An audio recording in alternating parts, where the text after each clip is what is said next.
ایک بھائی پوچھتے ہیں کہ میری شادی کو 20 سال ہو گئے، اب تک ہم نے اپنی بیوی کو مہر کی رقم نہیں دی،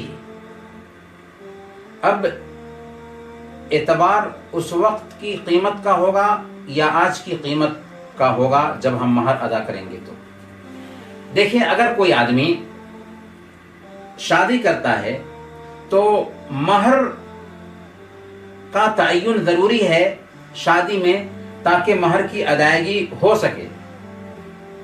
عام طور پر ہم لوگ جو ٹال مٹول کرتے ہیں مہر کے حوالے سے، یہ اچھی بات نہیں ہے۔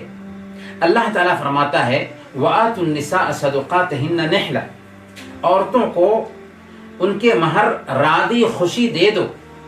اس لیے اگر ہم ٹال مٹول کر کے رکھتے ہیں اور بات تک ٹال کر لے جاتے ہیں جیسا کہ انہوں نے کیا، تو یہ عادت اچھی نہیں۔ کسی کا حق ہے، وہ حق اس تک پہنچا دینا چاہیے۔ ہاں، اگر کسی کی شادی کو 20 سال ہو گئے، اس نے مہر کی ادائیگی نہیں کی تھی، تو اگر مہر کے طور پر سونے کا تعین ہوا تھا تو جتنا سونا طے تھا آج کے ڈیٹ میں اتنا ہی سونا دینا ہوگا، یا آج کے ڈیٹ میں جو جتنے سونے کا تعین ہوا تھا اتنے سونے کی قیمت اس کو دینی ہوگی آج کے ڈیٹ کی قیمت کے حساب سے۔